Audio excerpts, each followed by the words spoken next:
आइए बढ़ते हैं आगे। एसपीएल मिड कैप स्टॉक्स के दो खास मेहमान हमारे साथ कार्यक्रम में हो रहे हैं शामिल, विजय चोपड़ा साहब, राजेश पालिया साहब।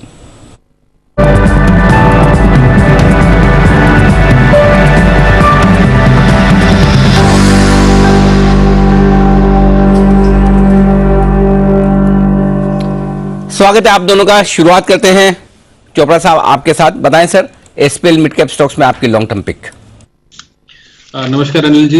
मेरा जो पहला पिक है वो दुनिया की नामी गिनामी केमिकल कंपनी है और बहुत ही पुराने ऑपरेशंस हैं और बहुत अच्छा इसका ट्रैक रिकॉर्ड रहा है। इसका नाम है BASF और बहुत सारे एग्रोकेमिकल्स में, केमिकल्स में इनके जो केमिकल्स हैं यूज होते हैं और बहुत क्वालिटी केमिकल कंपनी जानी जाती है। इस समय करीब करीब 23 की प्राइस टू अर्निंग पे अवेलेबल है। इसका जो रिटर्न ऑन कैपिटल एम्प्लॉयड है 23 है और रिटर्न ऑन इक्विटी 19 है।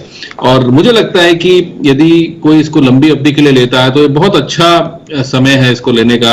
एक बहुत शानदार करेक्शन देखा है स्टॉक ने। अगर आप इसी साल का अगर आप टॉप देखें, करीब करीब 4000 का इसने टॉप बनाया था और अभी 2700 के लगभग ये अवेलेबल है। तो मुझे लगता है कि अगर कोई लंबी अवधि के लिए इसको ले तो इसका जो कंफर्टेबली जो टारगेट बनता है वो पहला जो टारगेट है मीडियम टर्म वो 3200 है और उसके बाद मैं कहूंगा 3800 और 4000 का भी जाने का इसकी बहुत अच्छी संभावना है। तो BASF में खरीदारी करें। अच्छी गिरावट ऑलरेडी हो चुकी है, क्वालिटी कंपनी है और हो सकता है थोड़ा बहुत और भी नीचे मिले, मगर घबराना बिल्कुल नहीं है क्योंकि क्वालिटी कंपनी है, निश्चित रूप से वापस आएगी। तो BASF में खरीदारी की राय है अनिल जी। BASF ये है वो स्टॉक जहां पर खरीदारी करने की राय लॉन्ग टर्म के लिहाज से। 3200 प्लस के टारगेट और ऊपर में तो 4000 तक के भी टारगेट आ सकते हैं। ये बड़े एग्रेसिव और बड़े टारगेट्स आपके लिए बेहतरीन कंपनी के तौर पर चोपड़ा साहब की तरफ से। राजेश पालिया साहब बताएं सर, आपकी long term pick. Good morning Anil ji, good morning everyone. So long term pick रहेगी गोवा कार्बन लिमिटेड। ये स्टॉक में देखें तो काफी बड़े करेक्शन के बाद स्टॉक अगर हम देखें तो पिछले 1 से 2 साल से एक लोअर रेंज पे कंसोलिडेट करते हुए दिख रहा है और अगर पिछले 4-5 महीने का सेटअप देखें तो स्टॉक एक रेंज में कंसोलिडेट करते हुए दिख रहा है। स्टॉक में हालांकि पिछले कुछ हफ्तों में हमने एक रैली देखने के बाद हायर साइड से करेक्शन जरूर देखा, लेकिन ब्रॉडर अगर हम इसका पिक्चर देखें तो पिछले 5-6 महीनों में स्टॉक एक रेंज बाउंड ट्रेड करते हुए दिख रहा है और जिस तरीके से लोअर साइड से एक रिकवरी करके स्ट्रेंथ बनते हुए दिख रही है स्टॉक में, हमें लगता है लॉन्ग टर्म के हिसाब से ये स्टॉक को बाय करना चाहिए। बड़े करेक्शन के बाद स्टॉक एक अट्रैक्टिव लेवल पे अवेलेबल है। 380 से लेके 365 ये रेंज में एक्यूमुलेट करें क्योंकि मार्केट भी काफी वॉलेटाइल है, सेलिंग प्रेशर जरूर है, तो आपको डिप में जरूर अपॉर्चुनिटी मिलेगी लोअर साइड पे भी ऐड करने के लिए। तो 380 से 365 रेंज में बाय करने की सलाह रहेगी। 345 स्टॉप लॉस होगा और अपसाइड में हमें लगता है ये स्टॉक पे जैसे ही मार्केट स्टेबल होंगे, मार्केट में वापस से बाइंग इंटरेस्ट बनते हुए दिखेगा तो ये स्टॉक में एक अच्छा अपमूव यहाँ से कंटिन्यू होते हुए दिखना चाहिए जो कि इसको 450 से लेके 460 की तरफ लेके जा सकता है। तो गोवा कार्बन बाय करने की सलाह रहेगी लॉन्ग टर्म पिक में।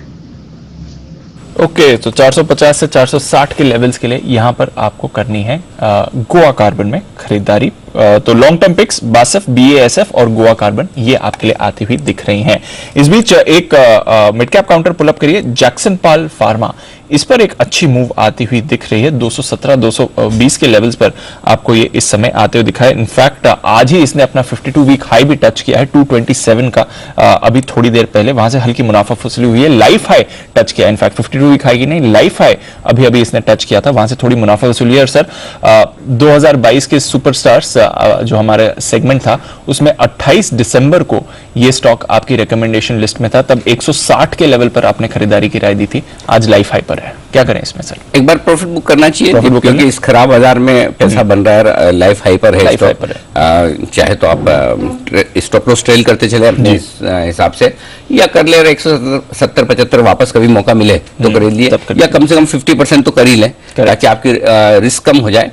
बाकी स्टॉक तो बढ़िया है, फर्स्ट क्लास से कोई दिक्कत वाली बात ही नहीं है। लेकिन चूंकि आपने सवाल ऐसे दिन पूछा जब बाजार ऐसा तो हाँ, यही मजबूत बाजार में पूछते तो कहते थे नहीं रखो, कोई दिक्कत वाली बात है। लेकिन कमजोर बाजार में हमें भी डर लगता है, खरीदी बात है। तो और अच्छा पैसा बन रहा है, लाइफ टाइम हाई पर है खराब बाजार में मार्केट। तो 2 ऑप्शन है, या तो आप स्टॉप लॉस ट्रेल करते चले, दूसरा ऑप्शन ये कि 50% बुक कर लें, तीसरा है कि पूरे कर ले, कोई बात नहीं, ऊपर जो बढ़ जाए तो जो अभी खरीद रहा है उसको भी कमाने दीजिए, सारा धन आप ही को थोड़ी चाहिए। ठीक है, और नीचे आए 170-75 में तो फिर से एंट्री कीजिएगा वहां पर। ये एक और स्टॉक है दीप जिसकी जिक्र हम 2 दिन से लगातार कर रहे हैं। अच्छा वो है लिंडे इंडिया। जो न्यू हाइड्रोजन पॉलिसी का ऐलान किया था उसके बाद से इस स्टॉक पर जबरदस्त एक्शन होता हुआ दिख रहा है। आज भी देखिए स्टॉक इस कमजोर बाजार में बहुत कम स्टॉक ऐसे हैं जो अच्छी मजबूती के साथ ट्रेड करते दिख रहे हैं, उसमें से एक लिंडे इंडिया भी है। दोनों स्टॉक लिंडे इंडिया और जक्सन पाल फार्मा, जैन साहब आपकी राय दीजिए जल्दी से इस पर। जक्सन पाल तो मैंने भी रेकमेंड किया था और जबरदस्त मूव दिया, आज के मार्केट्स में भी ऊपर चल रहा है। और Linde India again one of my favourites, और मुझे लगता है कि लिंडे इंडिया बिल्कुल होल्ड करके रखना चाहिए।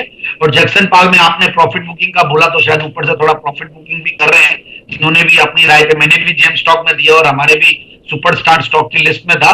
सो बट फिर भी कोई बुराई नहीं है, होल्ड करके रख सकते हैं। कंसिस्टेंट परफॉर्मेंस है, बढ़िया क्वार्टरली रिजल्ट है, हाईएस्ट एवर टीटीएम बेसिस पे प्रॉफिट्स पे है, 25 करोड़ का पैट है सालाना। तो मुझे लगता है कि बिल्कुल होल्ड भी कर सकता है और थोड़ा बहुत प्रॉफिट बुकिंग करनी है जिन्होंने किया है कर ले। और मार्केट्स खराब है और मेरे हिसाब से दे आर गुड होल्ड्स है। ओके, तो ये है आपके लिए इस समय जक्सन पाल फार्मा, इस पर राय जैन साहब की तरफ से। अनिल जी को भी पसंद है, आई थिंक आज आशीष की लिस्ट में भी था ये काउंटर, माय चॉइस में उन्होंने भी बात करी थी। तो अच्छा, बढ़िया काउंटर है जहां पर आपको मूव आई है। और अब अनिल जी कह रहे हैं क्योंकि गेन्स अच्छी आ गए, रेकमेंडेड प्राइस से देखिए तो 30-32% की आपको गेन मिल चुकी है, थोड़ा मुनाफा भी आप बुक करके इस पर चल सकते हैं। आइए 10 की कमाई ले रहे हैं और जैन साहब 10 की कमाई का स्टॉक भी बताएं सर। यस बिल्कुल, जो मेरी 10 की कमाई का स्टॉक है वो एमएमपी इंडस्ट्रीज, एक बेहतरीन क्वालिटी कंपनी। देखिए एल्यूमिनियम पाउडर और एल्यूमिनियम कंडक्टर्स, फॉइल्स, पेस्ट ये सब बनाती है, नागपुर बेस्ड कंपनी है और रिस्क रिवॉर्ड रेशियो बढ़िया लगता है। मैं यही बोलूंगा कि नीचे के लेवल्स के आसपास आया हुआ है, ये ऑलमोस्ट 140 पे एक अच्छा सपोर्ट है और ऊपर के लेवल से करेक्ट हुआ क्योंकि दिसंबर। जैन साहब एक बार जरा स्टॉक का नाम फिर से बता देंगे sir. MMP industries. NMP MMP या एमएमपी, ओके, ये है आपकी। अंडरस्टूड सर, एमएमपी इंडस्ट्रीज 160 के करीब करेक्ट स्क्रीन पर है, बताएं सर इसके बारे में। बिल्कुल, तो आज के दिन भी देखिए ये ग्रीन में है ये स्टॉक और मुझे लगता है कि जो मेटल्स में आग लगी हुई है उसका भी ये बेनिफिशियरी है और एल्यूमिनियम रिलेटेड सारे उसमें है और ये करेक्ट कर चुका स्टॉक। आप ये देखिए कि इसमें एक फैक्ट्री में आग लगी थी दिसंबर 16, 2021 में, उसके बाद थोड़ा करेक्ट हुआ, ऊपर के लेवल्स 200 रुपए थे, वहां से करेक्ट होके ऐसे लेवल पे है जहां पे रिस्क रिवॉर्ड रेशियो भी बढ़िया है, कंसिस्टेंटली अच्छा परफॉर्म करिए, एक्सपीरियंस प्रमोटर्स, फंडामेंटल्स इंटैक्ट। तो मुझे लगता है कि स्टॉक को 200 रुपए के टारगेट के लिए ले, बट मैं रिस्क रिवॉर्ड रेशियोज अब बोलना जरूरी है क्योंकि मार्केट्स में मिड कैप स्मॉल कैप में करेक्शन आ रहा है। आज भले ब्रॉडर मार्केट्स थोड़े टूटे बट स्मॉल कैप में और मिड कैप में पेन है, तो अपने रिस्क और अपने रिक्वायरमेंट के हिसाब से इन्वेस्ट कीजिएगा, ये मेरी राय है। ओके, तो ये है एमएमपी इंडस्ट्रीज जहां पर आपके लिए खरीदारी करने की राय। आइए एक छोटे से ब्रेक का वक्त है, जल्द लौटेंगे 10 की कमाई में।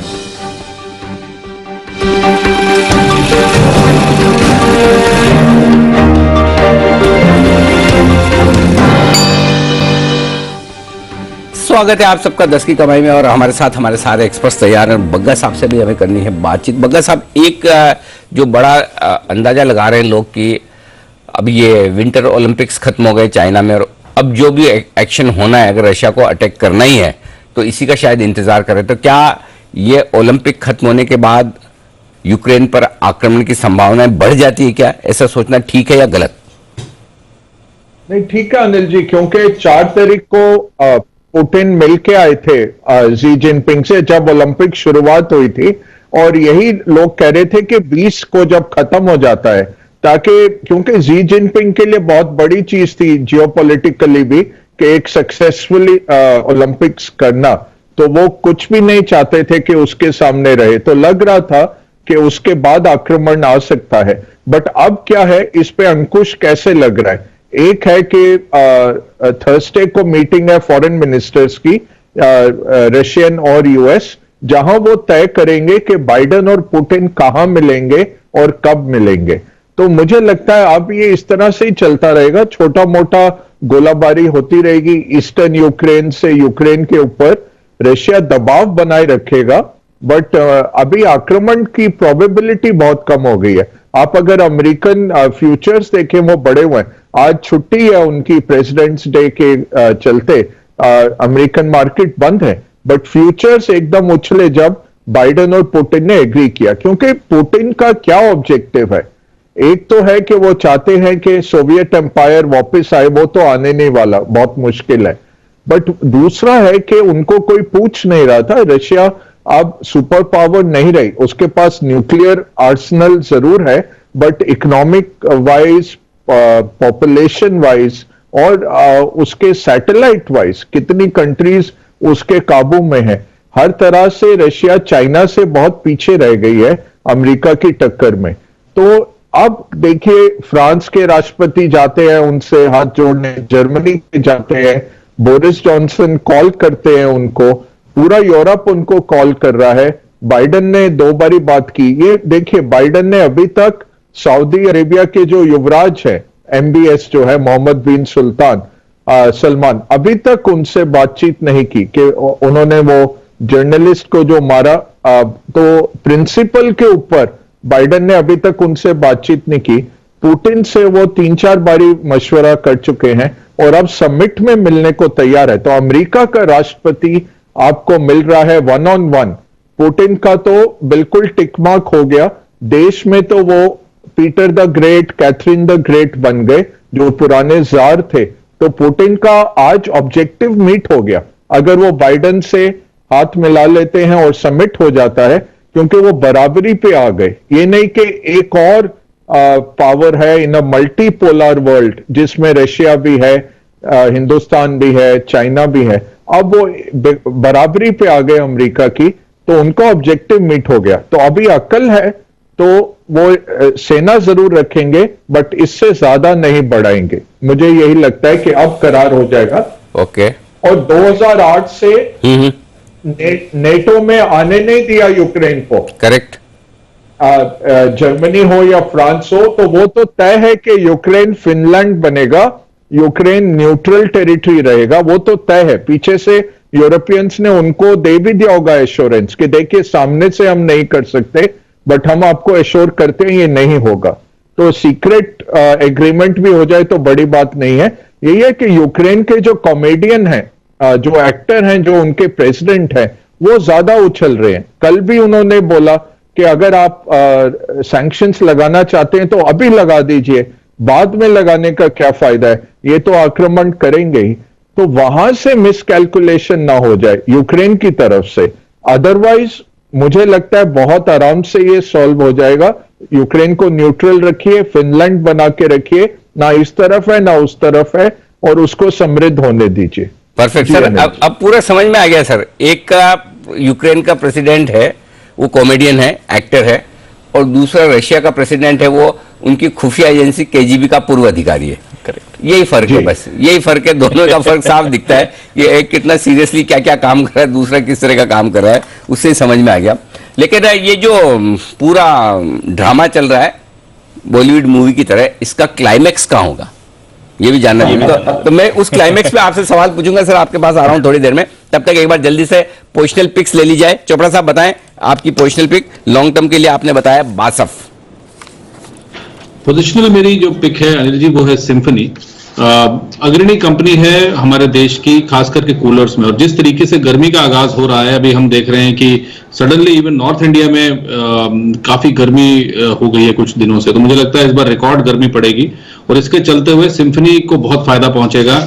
और क्योंकि इसका सबसे बड़ा मार्केट शेयर है कूलर स्पेस में, तो मुझे लगता है कि इसको अभी खरीदा जा सकता है। 980 के भाव पे है ये, और अगर थोड़ा बहुत गिरता है तो और ज्यादा एक्यूमुलेट किया जा सकता है। इसको 1100 पहला टारगेट और दूसरा 1200 के टारगेट के लिए खरीदा जा सकता है, और ये टारगेट बहुत जल्दी अचीव होना चाहिए। मुझे लगता है अप्रैल और मई आते आते ये टारगेट अचीव हो जाएगा। तो सिम्फनी में खरीदारी करने की राय है मुझे। सर स्टॉक आप ऐसे रिकमेंड कर दो, कोई दिक्कत नहीं, गर्मी को बदनाम मत करो सर आप। तो आपने स्वेटर भी पहन रखा है, ऊपर कोट भी है, गर्मी किधर है? नहीं, अभी सडनली 2-3 दिन से बहुत फर्क आया अनिल जी, और तो इंटरव्यू के लिए पहना जाता है, जनरली हाफ स्वेटर में ही रहते हैं, तो स्वेटर से हाफ स्वेटर में आ गए हैं बहुत अभी फिलहाल में। लेकिन इस बार तो थोड़ी सर्दी ज्यादा ही लंबी चल गई। अभी भी मुंबई में ऐसा मतलब अच्छा गर्मी वाला माहौल आया नहीं है। बिल्कुल, जनरली फरवरी तक तो ऐसा होता है कि बस बहुत, तो सर्दी भी थोड़ी लंबी चल रही है। आइए पालवे साहब से ले लें पोजिशनल पिक। गोवा कार्बन है उनकी long term pick. Rajesh ji बताएं सर पोजिशनल पिक। तो पोजिशनल पिक अनिल जी रहेगी सीसीएल प्रोडक्ट्स। ये स्टॉक में देखें तो एक अच्छा रैली देखा था पिछले दिनों में, और स्टॉक में अब एक करेक्शन के बाद एक अट्रैक्टिव लेवल पे अवेलेबल है। स्टॉक पिछले 5-7 दिन से एक रेंज में कंसोलिडेट करते हुए दिख रहा है। हमें लगता है ये स्टॉक में जो एक अप ट्रेंड कंटिन्यू है लॉन्ग टर्म सेटअप के हिसाब से, ये एक अपॉर्चुनिटी होगी बाय करने की। 460 से 450 ये बाय रेंज हम सजेस्ट करेंगे। 430 के आसपास स्टॉप लॉस रखें, और अपसाइड में हमें लगता है वापस स्टॉक में 520 से लेके 540 तक के अपसाइड इसमें पोजिशनल बेसिस पे आते हुए दिख सकती है। तो सीसीएल प्रोडक्ट बाय करने की सलाह रहेगी। कॉफी के दाम भी बढ़ते हुए नजर आ रहे हैं, ऐसे में सीसीएल प्रोडक्ट है वो स्टॉक जहां पर रखनी है आपको नजर। आइए बढ़ते आगे। आज से हम एक बेहद खास सीरीज की करने जा रहे हैं शुरुआत, और उसका नाम है निवेश का फंडा। इसमें हम बाजार के जाने माने एक्सपर्ट्स, स्पेशली देश के दिग्गज फंड मैनेजर्स से करेंगे बातचीत, और जानेंगे कि इस वक्त अगर कोई इन्वेस्टर्स ऑलरेडी म्यूचुअल फंड में पैसा लगाकर बैठे हैं तो उन्हें क्या करना चाहिए, जिनकी एसआईपी चल रही है वो कंटिन्यू करें, कम करें, बढ़ाएं, और जो नया पैसा लगाना चाहते हैं वो लगाएं या इंतजार करें, और लगाएं तो किस तरह के फंड्स रहेंगे अच्छे। तो आपके लिए इन्वेस्टमेंट के लिहाज से, स्पेशली म्यूचुअल फंड इन्वेस्टमेंट के लिहाज से, हम आज से कर रहे हैं एक नई सीरीज की शुरुआत, निवेश का फंडा।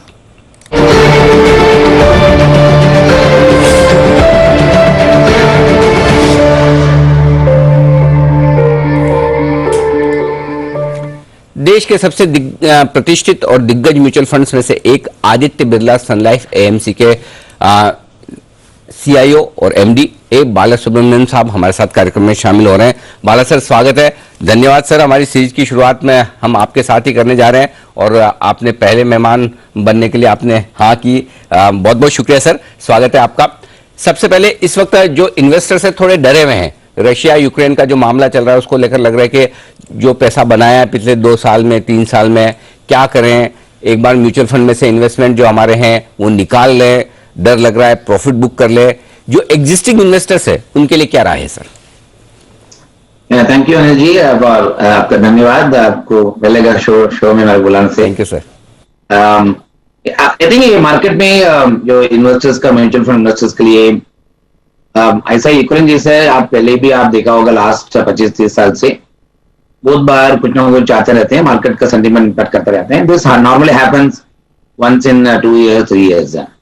ये मार्केट भी लास्ट 2 साल से इतना जोर से मार्केट बढ़ा एक्चुअली पोस्ट पैंडेमिक, सो उसका भी थोड़ा करेक्शन का एक्सपेक्टेशन रहता है। मेरे हिसाब से यूक्रेन का नाम पे जो करेक्शन जो आ रहे हैं, is not something should make investors to think about the investment fund. जो एग्जिस्टिंग इन्वेस्टर्स है हमेशा उनको जो पर्पस के लिए जो इन्वेस्ट करते हैं, जो लॉन्गर टर्म के लिए इन्वेस्ट करते हैं, और जो इक्विटी में निवेश करते हैं, ये सब एक्चुअली पावर ऑफ कंपनी के हिसाब से जो पैसा कमाने के मौका इतना इक्विटी में मिलते हैं लॉन्ग टर्म के हिसाब से, वो बेसिस में इन्वेस्ट करते हैं।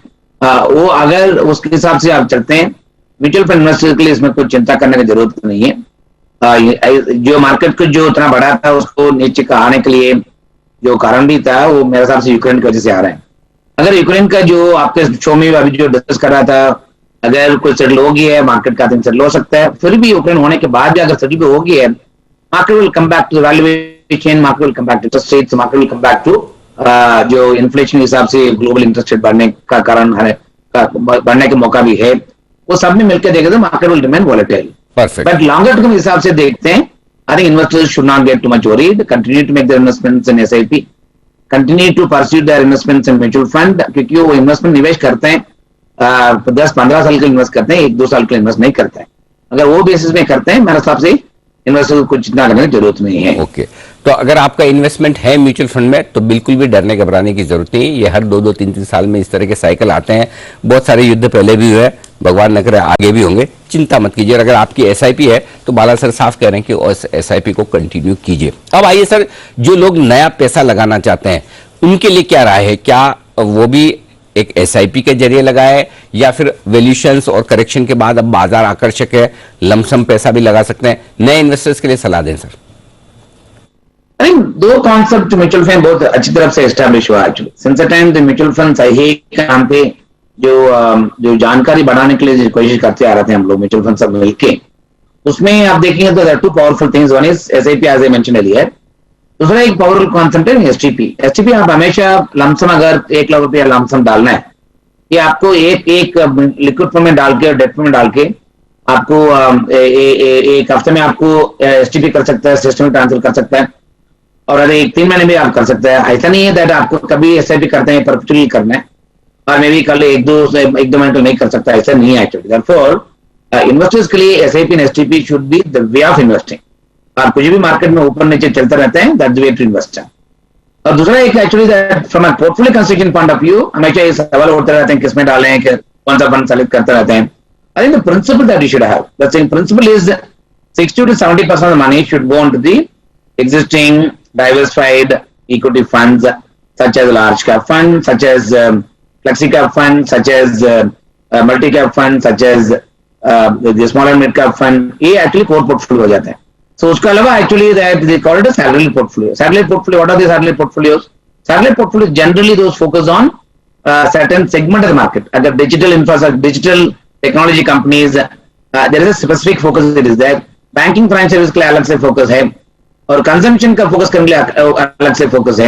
आप सैटेलाइट पोर्टफोलियो करके 70% goes to the core portfolio such as I mentioned earlier large cap and so on and so forth, then you have a 35 to 40% comes to the satellite portfolio। इसके अलावा mutual fund में एक आपको investors का हमेशा कौन सा इसमें डालना है सवाल उठते रहते हैं, वो बेसिस में अगर वो सवाल नहीं पूछना है then asset allocation funds are now becoming the way of investing। The asset allocation fund comes in two angles। Balance advantage fund is one fund which actually comes in the asset allocation fund, and दूसरा एक actually asset allocation में money manager actually किसमें अच्छा लगता है उनको वो basis पे मार्केट व्यू लेके, इंटरेस्ट का व्यू लेके, इकोनॉमिक व्यू लेके, कंपनी ग्रोथ लेके वो बेसिस में asset allocation करेंगे, वो भी एक्चुअली आज के दिन में इन्वेस्टर के लिए चूज कर सकता है। So as these things moving, the mutual funds are also moving from product to the what do you call a solution based approach।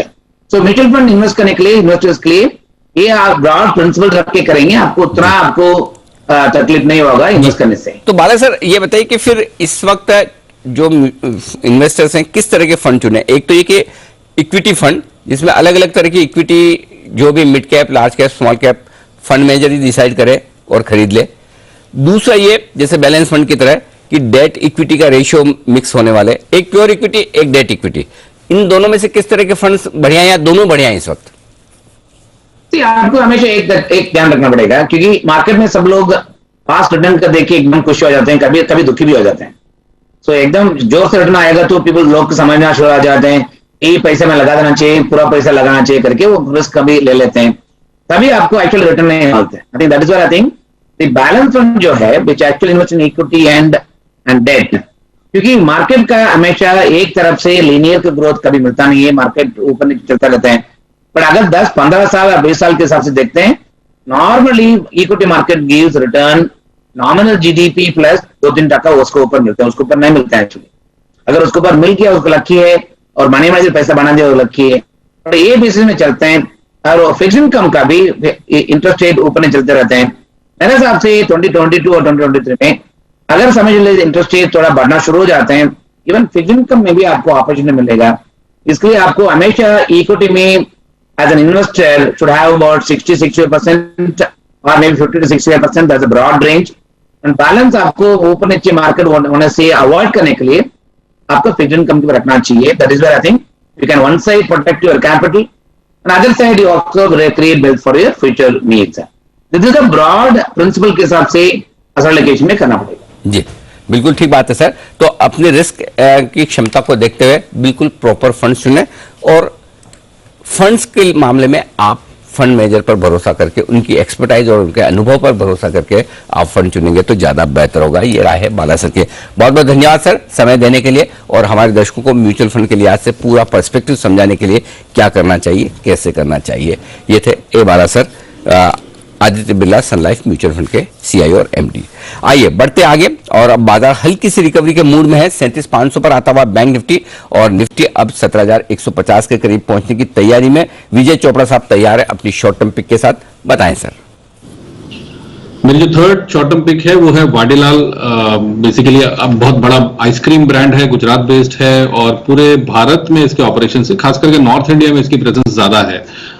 मुझे लगता है कि जैसे मैंने पहले भी कहा कि एक सीजनल पिक है और हाल फिलहाल में इसने अच्छी तेजी भी दिखाई। अभी करीब करीब 1100-1110 पे ट्रेड कर रहा है। अगर इसको बहुत छोटी अवधि के लिए भी लिया जाए 1 से 2 महीने के लिए भी, तो इसकी बहुत अच्छी संभावना है कि ये 1200 और 1250 का टारगेट अचीव करे।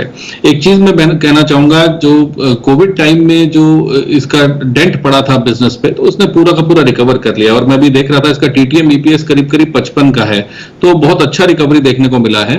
और इस रिकवरी के चलते हुए आने वाले जो तिमाहियां उसमें रिजल्ट्स भी अच्छे होंगे, और नो डाउट आइसक्रीम तो बिकनी ही है, गर्मियां तेजी से आएंगी, और 1 से 2 महीने के लिए बाडी की खरीदारी की क्या सजेशन है?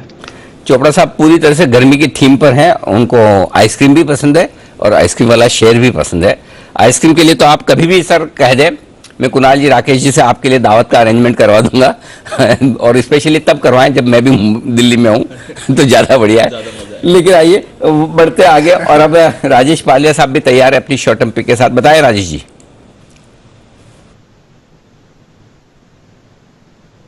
राजेश जी आप म्यूट है, अनम्यूट करें प्लीज। जी माफ कीजिएगा। तो Anil ji, short term pick रहेगी इमामी लिमिटेड। ये स्टॉक में देखें तो स्टॉक पिछले कुछ दिनों से 20 डे मूविंग एवरेज के ऊपर होल्ड कर रहा है, और हम जो एक करेक्शन के बाद स्टॉक में जिस तरीके से रिवर्सल वीकली सेटअप के हिसाब से बनते हुए दिख रहे हैं, हमें लगता है शॉर्ट टर्म में स्टॉक अच्छा करते हुए दिखेगा। 555 से लेकर 560 तक के अपसाइड के टारगेट हम इसमें प्रोजेक्ट करें शॉर्ट टर्म बेसिस पे। करंट लेवल से कोई डिप मिलती तो ऐड करें, 475 का स्टॉप लॉस रखें। इमामी लिमिटेड बाय करने की सलाह रहेगी शॉर्ट टर्म में। इमामी लिमिटेड, यह है आपके लिए खरीदारी करने की राय आप आती हुई। ये 10 की कमाई का भी एक बेहतरीन स्टॉक लिया जाए कुछ बेहतरीन एसपीएल मिड कैप पिक्स के बाद। राकेश जी, कुणाल जी बताएं सर आपकी 10 की कमाई का स्टॉक। दीपांशु, 10 की कमाई में हम एक केमिकल कंपनी को चुन रहे हैं। स्टॉक का नाम है एक्सेल इंडस्ट्रीज, जिस पर हमारी आज 10 की कमाई में खरीदारी की राय है।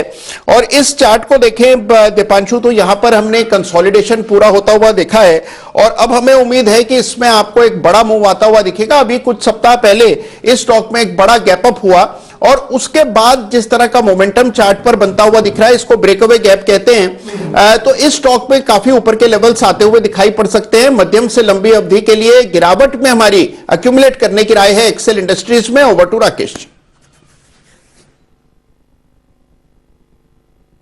दीपांशु, बेहतरीन टेक्निकल रुझान है। इस स्तरों पर करेक्शन में एक्यूमुलेट करें। 1800 के टारगेट्स हैं, और ये टारगेट्स 8 से 10 महीने में देखने को मिल सकते हैं। तो 1800 प्लस के टारगेट्स के लिए एक्सेल इंडस्ट्रीज है हमारा 10 की कमाई का स्टॉक। ओके, ये है आपके लिए एक बेहतरीन स्टॉक 10 की कमाई के तौर पर कुणाल जी राकेश जी की तरफ से। कमोडिटी बाजार में भी एक्शन एकदम से बढ़ा है, और सोना चांदी संकेत ये दे रहे हैं कि रूस और यूक्रेन के बीच में तनाव कम होने के आसार है। कच्चा तेल भी नीचे आता हुआ दिखा है। जल्दी से एक बार अपडेट ले लिया जाए दीप के साथ। दीप बताइए। 50,000 के नीचे फिसला है सर सोने का भाव। 230 रुपए के इस समय आप गिरावट देख रहे हैं। कच्चे तेल में तो हम सुबह से ही सुस्ती बनते हुए देख रहे हैं, अभी भी 6,700 के नीचे ही है। तो तेल और सोना दोनों ही इस समय आपको फिसलते हुए दिखेंगे। तो जैसे आप कह रहे हैं सर, थोड़ा तनाव कम होने के डेफिनेट आसार हैं ये। सिल्वर पर भी नजर रखिए, यहां पर भी अब आपको लगभग 1% की गिरावट है। तो गोल्ड और सिल्वर के दाम काफी तेजी से नीचे आए हैं। नेचुरल गैस अभी भी राहत नहीं है, 3% की तेजी बरकरार है, बट बाजार में रिकवरी आ रही है, और कमोडिटी बाजार के भी आपको यही इंडिकेशन दे रहे हैं कि शायद तनाव का डर थोड़ा इस समय तो कम हुआ है। बेस मेटल्स में बड़ी गिरावट है सर आज। कॉपर 1/4% नीचे है, निकल एकदम सपाट है, एल्यूमिनियम देखिए 0.5%, लेड 1% और जिंक भी 0.5%। तो अक्रॉस कमोडिटीज इस समय आपको गिरावट दिखेगी सिवाय नेचुरल गैस के। आज की स्ट्रैटेजी बता दूं, आईएफएल सिक्योरिटीज गोल्ड, ये जो डिप आया है इस पर खरीदारी करने की राय है। स्टॉप लॉस 49,750 का, टारगेट 50,500 का। सिल्वर खरीदें 63,400 पर, स्टॉप लॉस 62,750, टारगेट 65,000 का। कॉपर 760 के लेवल पर फरवरी कॉन्ट्रैक्ट खरीदें 755 का स्टॉप लॉस, टारगेट 770, और कच्चा तेल 6700 पर करें खरीदारी 6640, 6850। तो बाय ऑन डिप्स की स्ट्रैटेजी है गोल्ड, सिल्वर, कॉपर और क्रूड पर। मानेगा रूस तो फिसलेगा क्रूड, ये हम सवाल पूछ रहे हैं सर, और जो हम अभी बात भी कर रहे थे, थोड़ा जो तनाव एटलीस्ट बातचीत की बात चल रही है, क्या संकट सुलझने से एक बार फिर से आप यहां पर कच्चे तेल पर थोड़ी गिरावट आ सकते हैं, ऊपरी स्तरों से दबाव देखेंगे, इस पर करेंगे चर्चा 11:30 बजे। मानेगा रूस तो फिसलेगा क्रूड, ये है हमारी स्पेशल शो सर। ओके, तो ये है आपके लिए कच्चे तेल पर विशेष कार्यक्रम, मिस मत कीजिएगा। ये पूरा का पूरा एक्शन जो होता दिख रहा है कमोडिटीज में और सोने में भी जो गिरावट आई है, उसकी बड़ी वजह लगता है थोड़ा तनाव कम होने की संभावना दिख रही है। बग्गा साहब हमारे साथ तैयार हैं। और तनाव को उनसे अच्छा कौन समझा सकता है। बग्गा साहब, समझो आप मार्केट एक्सपर्ट नहीं होते, मतलब वो तो है नहीं हो, इमेजिन करिए, और कोई बढ़िया बॉलीवुड फिल्म में मतलब वो ऐसे राइटर होते हैं जो स्क्रिप्ट राइटर, जो तगड़ी तगड़ी स्टोरी, सुपरहिट शोले टाइप की जो सलीम जावेद साहब ने लिखी थी, तो ये जो कहानी है पूरी रशिया यूक्रेन वाली, इसका क्लाइमैक्स आप कैसे लिखते हैं? कब खत्म होता है, कैसे खत्म होता है? बहुत मुश्किल है अनिल जी। एक तरफ से आप एनालिसिस भी मांगते हो, क्रिएटिविटी भी मांगते हो, कहां से लाए?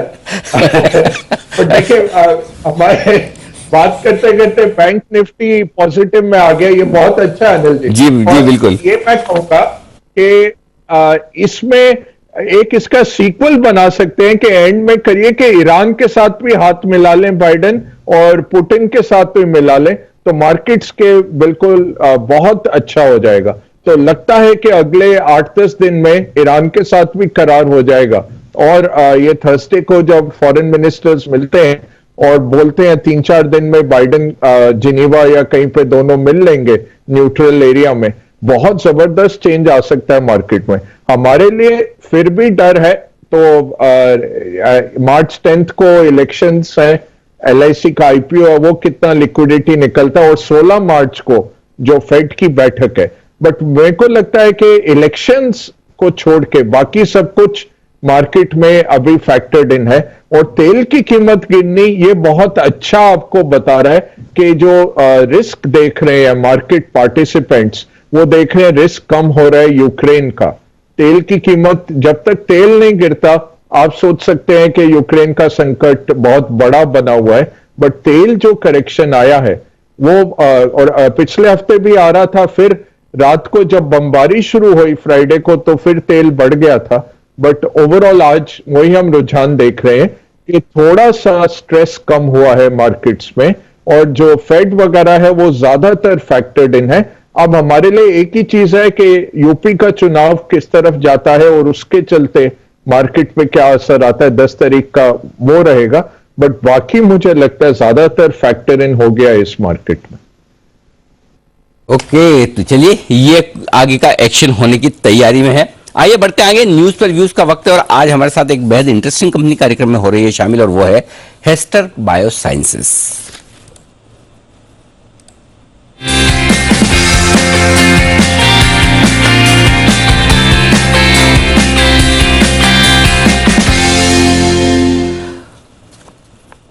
उन्नीस में इस कंपनी की शुरुआत हुई थी। हेस्टर बायोसाइंसेस, राजीव गांधी साहब हैं जो इस कंपनी के प्रमोटर हैं। देश की दिग्गज एनिमल हेल्थ केयर कंपनी है, और पोल्ट्री में, यानी कि जो होते हैं ना पोल्ट्री में, मुर्गे मुर्गियां वगैरह सारे जो दूसरे ये सब होते हैं, उनको वैक्सीन लगती है, और वैक्सीन बनाने की वाली ये दूसरी सबसे बड़ी प्रोड्यूसर है ये कंपनी। 30 से ज्यादा देशों में कंपनी का कामकाज है, और कई सारे अंतर्राष्ट्रीय संगठनों के साथ इनकी पार्टनरशिप है। आइए हमारे साथ कंपनी के मैनेजिंग डायरेक्टर और CEO राजीव गांधी साहब कार्यक्रम में शामिल हो रहे हैं, जिन्होंने मुंबई यूनिवर्सिटी से कॉमर्स में ग्रेजुएशन किया, और उसके बाद 1985 में मुंबई में एनिमल हेल्थ प्रोडक्ट के डिस्ट्रीब्यूशन के लिए उन्होंने अपनी कंपनी की शुरुआत की, और उसके बाद से इस कंपनी को इस मुकाम तक पहुंचाया है हेस्टर बायो को। जिस वजह से हमने बुलाया है गांधी साहब को बातचीत करने के लिए, वो ये कि बर्ड फ्लू का प्रकोप थोड़ा बढ़ता हुआ नजर आ रहा है। पहले यूरोप में, एशिया में, और अब भारत में भी कुछ ऐसे मामले सामने आते हुए दिख रहे हैं। राजीव गांधी साहब, बहुत बहुत धन्यवाद सर समय देने के लिए। स्वागत है आपका जी बिजनेस पर। पहला सवाल तो यही पूछना चाहता हूं कि आपकी कंपनी का बिजनेस मॉडल एक बार बताएं कि किस तरह का कारोबार आपकी कंपनी करती है, और बर्ड फ्लू के बढ़ने से क्या किसी तरह के आपके कारोबार पर असर पड़ता है? क्या आपके वैक्सीन बढ़ते हैं, ज्यादा बिकते हैं? ये जरा कोरिलेशन समझाइए सर। नमस्ते जी। नमस्ते। हमारी कंपनी हेस्टर बायोसाइंसेज कई प्रकार के एनिमल वैक्सीन्स बनाती है। पोल्ट्री, कैटल, शीप, गोट और स्वाइन, ये सब स्पीशीज के डिजीज के अगेंस्ट हम लोग वैक्सीन्स बनाते हैं। ज्यादातर हमारा पोल्ट्री में इंडिया में अराउंड 30-35% मार्केट शेयर है, और जो हमारा टोटल सेल्स है उसमें पोल्ट्री वैक्सीन्स का भी प्रभाव कई हद तक ज्यादा है, अराउंड 65-70%। पोल्ट्री वैक्सीन्स के अलावा अभी government of India brucella vaccine और immunisation programme, PPR vaccination in sheep and goat immunisation programme जो उन्होंने चालू किया है, यह भी वैक्सीन हम लोग मैन्युफैक्चर करते हैं और सप्लाई करते हैं। अब बात आई बर्ड फ्लू की। बर्ड फ्लू एक डिजीज है जो हर कुछ मतलब एक साल में एक बार या कुछ महीनों या दो साल में एक बार कुछ आते रहता है, उसका रेजरेक्शन होता है, फिर वापस डाउन हो जाता है। इंडिया में बर्ड फ्लू के वैक्सीन डायरेक्टली बनाने की पाबंदी है, हम लोग नहीं बनाते, कोई भी कंपनी बर्ड फ्लू का अभी वैक्सीन नहीं बनाते हैं। लेकिन जो हमारी दूसरी जो वैक्सीन्स है वो अगर, और हमारा ये कहना है कि बाकी सब डिजीजों को अगर अच्छी तरह से प्रोटेक्शन मिले पोल्ट्री को, तो बर्ड फ्लू का इंपैक्ट बहुत कम आएगा पोल्ट्री में। आज की डेट में भी जो बर्ड फ्लू की बातें सब जगह पर आ रही है, वो बर्ड फ्लू है एक छोटे एरिया में, थाने डिस्ट्रिक्ट में, और सीमित वहीं तक है। तो मुझे लगता नहीं अभी इसकी ज्यादा बढ़ने की उम्मीदें हैं। अगर बढ़ने की उम्मीदें भी होगी, अगर पूरा अच्छा वैक्सीनेशन होगा, तो इसका मतलब इतना कोई बड़ा भारी कम नुकसान नहीं होगा। ये एक हवा में बात आ रही है कि बर्ड फ्लू है तो फिर चिकन मत खाओ, अंडे मत खाओ, लेकिन वो उसी की वजह से ये थोड़ा डर है, बाकी और कुछ नहीं है जी। ओके, तो एक चीज तो आपने साफ की कि आप बर्ड फ्लू को लेकर डायरेक्टली कोई वैक्सीन नहीं बनाते, करेक्ट? यस, हम लोग डायरेक्ट नहीं बनाते, लेकिन जो दूसरी वैक्सीन हैं उसके अगेंस्ट इम्यूनिटी अगर अच्छी है तो बर्ड फ्लू आने की संभावना बहुत कम हो जाती है। और बर्ड फ्लू के कभी भी बाउट आता है तो बाकी वैक्सीन के सेल डेफिनेटली काफी बढ़ जाते हैं। हाँ, तो क्या सर ये बर्ड फ्लू की वैक्सीन कोई इंडिया में इंपोर्ट भी नहीं होती? नहीं, इंपोर्ट भी नहीं होती और बनाते भी नहीं है। ओके, आज की डेट में। तो इसका मतलब क्लियर है कि जब भी बर्ड फ्लू आएगा तो आपकी जो वो दूसरी इम्यूनिटी बढ़ाने वाली वैक्सीन है उसकी सेल्स बढ़ती है, ऐसा कोई इंडिकेशन अभी भी आ रहा है? अभी भी कोई ऐसे अभी भी इंडिकेशन यही आ रहा है। और लास्ट ईयर भी हमारा Q2, Q3, Q4 का अगर आप सेल्स देखेंगे काफी बढ़ोतरी हो गई थी। वो मतलब वैसे तो कोविड की वजह से सब कुछ डाउन था, लेकिन हमारा सेल लास्ट ईयर भी बहुत काफी था बर्ड फ्लू आने की वजह से। और अभी भी थोड़ी संभावना दिख रही है कि बर्ड फ्लू की वजह से थोड़ा सेल बढ़ेगा। ये सर कितना रेवेन्यू आपका हमारे हिंदुस्तान के मार्केट से आता है, कितना आप एक्सपोर्ट करते हैं, बाहर का रेवेन्यू कितना है? हमारा बाहर का रेवेन्यू करीबन 12 से 14% का है, बाकी पूरा इंडिया में ही है। वैसे तो हमने काफी जोर लगाया था इंटरनेशनल मार्केट में, लेकिन जो कोविड की वजह से पूरा international air travel, transport, cargo सब बंद हो गया था, तो फिर हमने पूरा डाइवर्ट करके हमने इंडिया में हमारा सेल बढ़ाने का एक फोकस और कंसंट्रेशन किया। इसके लिए ये परसेंटेज ऐसे है। बिल्कुल ठीक बात है। गांधी साहब, बहुत बहुत धन्यवाद सर आपका, हमारे लिए वक्त दिया और आपने पूरा ये मामला समझाया। नहीं तो हम तो अभी तक यही समझ रहे थे कि बर्ड फ्लू की यही वैक्सीन बनती है, यही लगती है और आपकी कंपनी बनाती है। आपने बहुत अच्छे से समझा दिया कि किस तरह से क्या होता है। तो thank you so much sir, आप समय देने के लिए धन्यवाद आपका। आइए बढ़ते आगे, और इस बीच मुंबई में है वित्त मंत्री जी। आज और कल MSME इंडस्ट्री और टैक्स से जुड़े हुए लोगों से वित्त मंत्री जी कर रही है बातचीत। आइए सुनते हैं। Priority. It also has a message of predictable tax regimen, and we continue the good things that we took up last year in bringing transparency to the process of budget making and also accounting. Keep everything on board rather than leave a few outside of the budget. We have also tried balancing the focus on growth, as I said, focus on a sustained recovery, and keeping the focus on growth meant that we continue with the story of investing in public infrastructure building. I've explained it several times before, it is more to repeat that spending on infrastructure was chosen as a more favorable route because it ensures greater multiplier effect. And with a greater multiplier, we hope that assets can be created, such assets which can last us for several decades.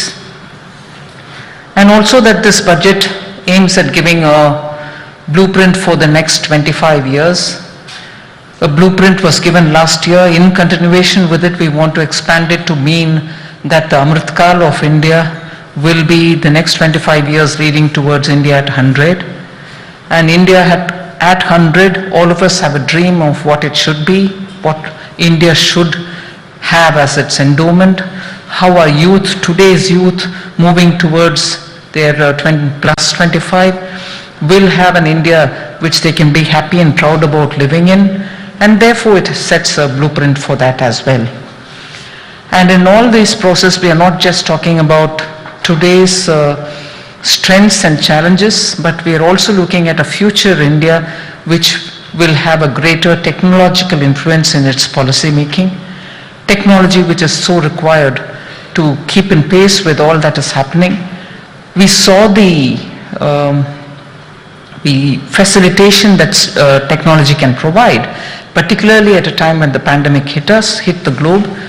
We thought India could manage many things because of the advantage it had, having adopted the technology in various different ways, payments being one of the top most of them. We could reach people and in their homes, we could give money into their accounts, all because of the way in which technology has been spread and also adapted by our own people. And there is no difference between rural or urban or educated or not so educated, skilled or not so skilled. Technology savvy or not so technology savvy, everyone seems to have easily taken to it. And now we are necessarily building on it.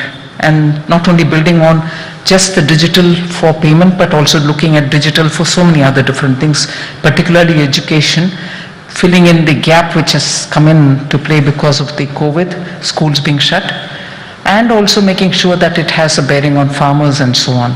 So instead of getting into greater details about the budget, I very clearly present to you a blueprint for the next 25 years, priority on growth, not letting go the digital advantage that India has had, and above all, looking for our youth to have their own aspirations met. And that is why, having understood that giving some facilities has made stand-ups and startups prove their worth, we want to build on the strength of the innovation and the capacity to innovate by our youth. So that support which is being extended in the last few years to startups will continue, and that continuation of support to startups, having seen what they can do in the last few years, we want to build on that strength and that innovation that they bring, and that advantage because of innovation that we can focus onto the globe, whether it is in some of the frontier technologies, we want to cash on that as well. So that's where this budget is. I leave this much as an introductory or opening remark, but I suppose there's more verve and strength in the questions and answers and the clarifications and any kind of exchange that can happen more than a monologue. So I leave it there. तो ये थी वित्त मंत्री जो बात करती हुई MSMEs, industries और टैक्सेशन से जुड़े हुए सभी लोगों से मुंबई में बजट के बाद की बैठक में। आइए शो का समापन करें उससे पहले जल्दी से जय है तैयार अपने एक बेहतरीन पिक के साथ। जय, बताइए। यानी जी एफएमसीजी स्टॉक्स में एक अच्छा मोमेंटम हमें देखने मिल रहा है। सो डाबर का एक 550 के स्ट्राइक का कॉल ऑप्शन आप खरीद कर चले, जो अभी ट्रेड कर रहा है 3 रुपए 80 पैसे पर, इसको खरीद कर चलना है जी। मुझे ऐसा लग रहा है कि एफएमसीजी में एक अच्छी रिकवरी देखने मिल सकती है। एंड उसके जो टारगेट्स बन रहे हैं जी, हीरो जीरो कॉल की तरह हम ले सकते हैं।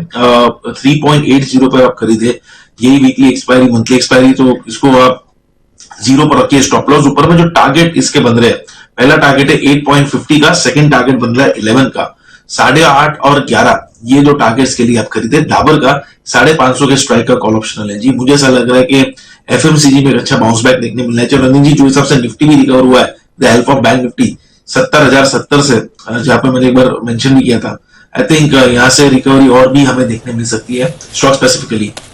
बिल्कुल। तो ये है डाबर का कॉल ऑप्शन खरीदारी करने के लिए। और बग्गा साहब, जो हम बात कर रहे थे थोड़ी देर पहले कि अच्छी खबरों को बाजार नजरअंदाज करता हुआ दिख रहा है, वो पहुंच चुकी है फाइनली यहां भी, अंतर्राष्ट्रीय बाजारों में भी।